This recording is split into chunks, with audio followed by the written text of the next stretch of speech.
The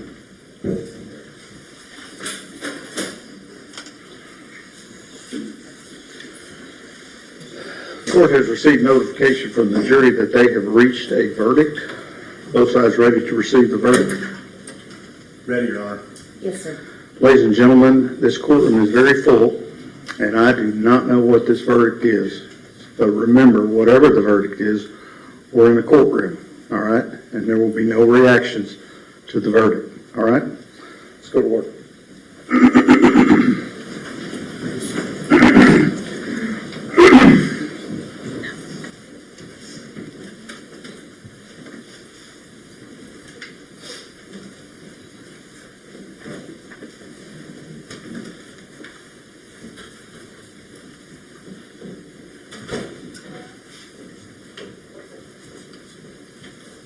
All right, everyone may be seated. Good afternoon. Mr. Presiding Juror, it is my understanding the jury has reached a verdict on both issues. Okay, if you'd hand it please to Deputy King.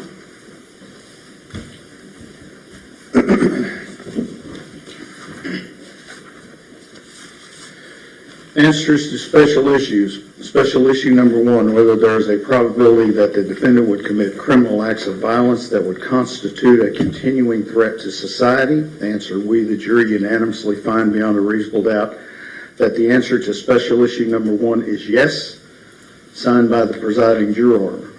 Special issue number 2, whether taking into consideration all the evidence, including the circumstances of the offense, the defendant's character and background, and the personal moral culpability of the defendant, there is a sufficient mitigating circumstance or circumstances to warrant that a sentence of life imprisonment without parole rather than a death sentence be imposed.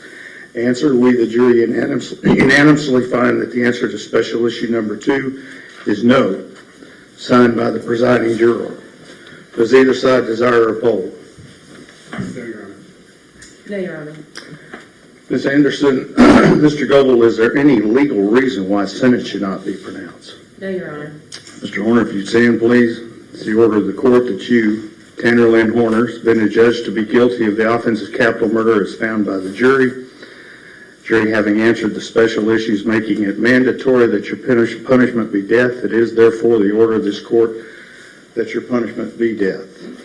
Before the hour of sunrise on a date to be determined by this court, upon a mandate of affirmance issued by the Texas Court of Criminal Appeals at the State Penitentiary in Huntsville, Texas, you will be caused to die in accordance with the rules and regulations established by the Texas Department of Criminal Justice until you, said Tanner Horner, are dead.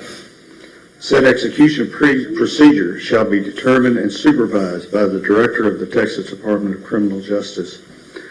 The clerk of this court shall issue a death warrant in accordance with this sentence directed to the Director of the Texas Department of Criminal Justice for that purpose.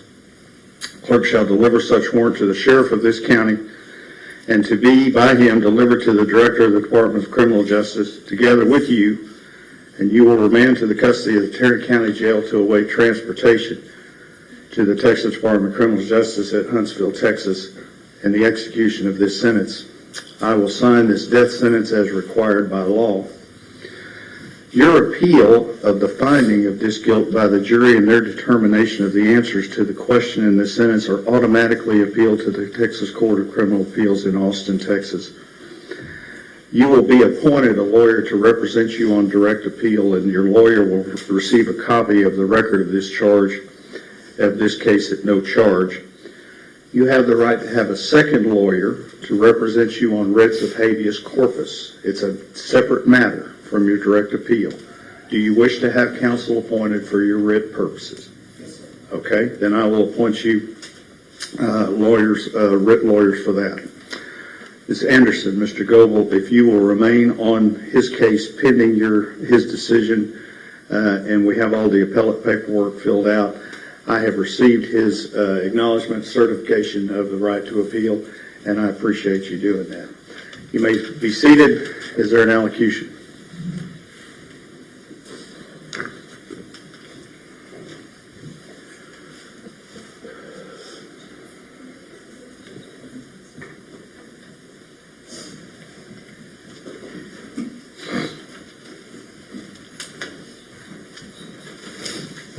He may speak from wherever he feels the most comfortable.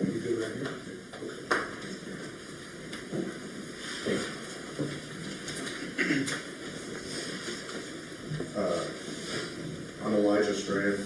I'm Jacob's brother, Athena's uncle.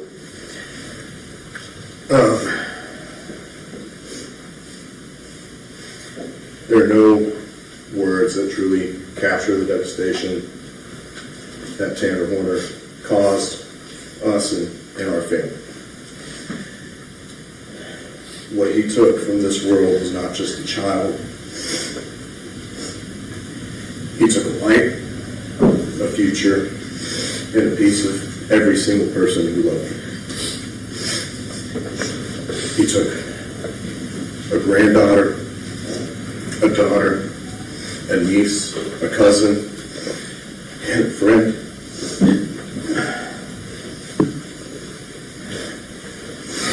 She would call me Uncle Elijah because she, for the longest time, couldn't say the Elijah part of my name.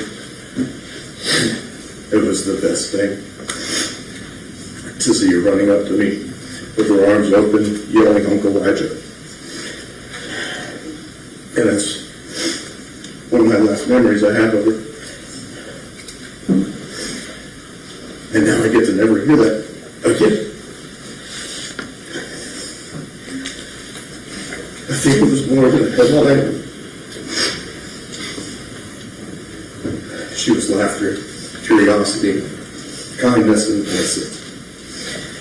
And she had dreams that she will never get to chase, birthdays that she will never celebrate, and a life she'll never get to live because of his actions.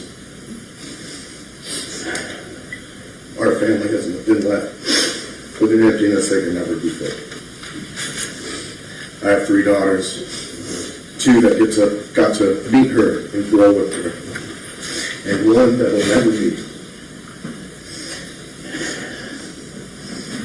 And he took that away from them as well, a cousin and a friend.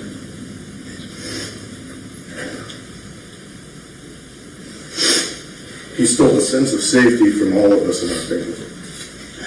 Me and my wife just got comfortable enough to let our kids play outside, and that's even in our backyard. It's not close to the road.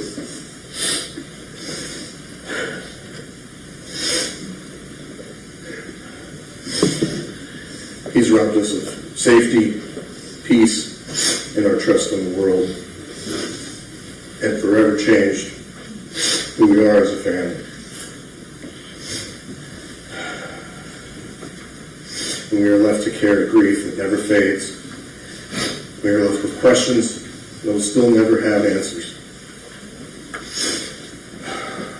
And we are left trying to honor a beautiful little girl whose life was taken in the most senseless and horrific way.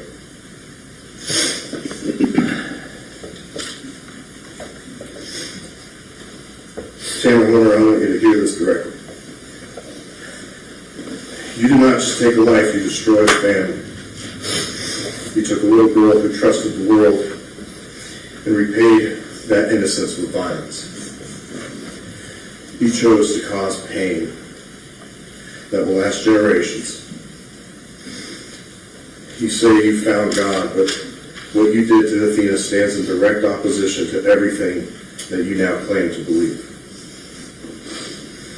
In Matthew 18:6, it says, "If anyone causes one of these little ones to stumble, it would be better for them to have a millstone hung around their neck and to be drowned."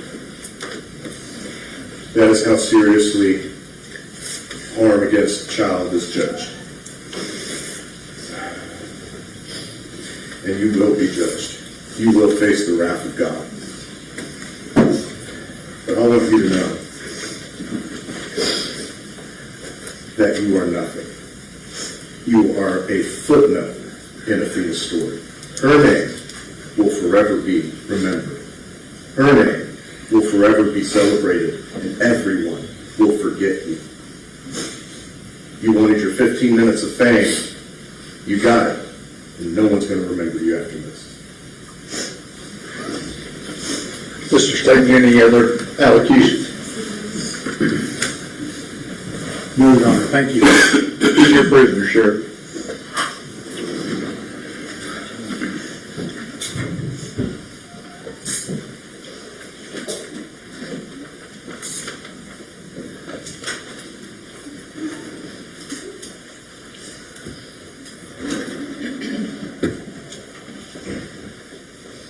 Ladies and gentlemen, this will conclude your service as jurors.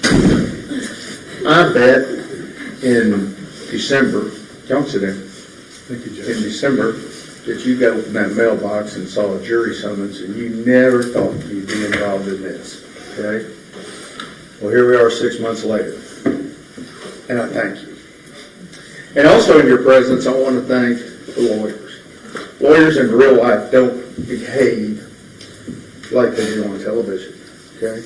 Mr. Staton, Mr. Berry, Ms. Dool, Mr. Lapham, all the members of the staff, they represent the citizens of Wise and Jack County.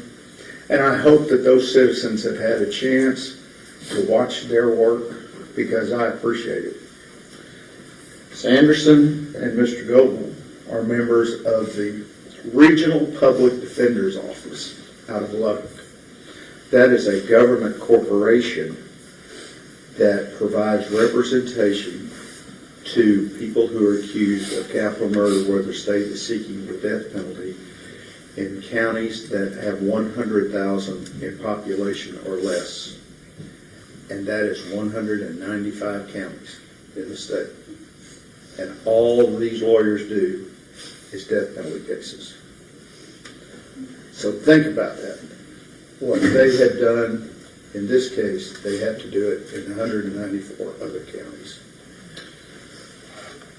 The professionalism that they demonstrated to each other, the courtesy that they demonstrated to each other, makes me a better judge, and I thank you.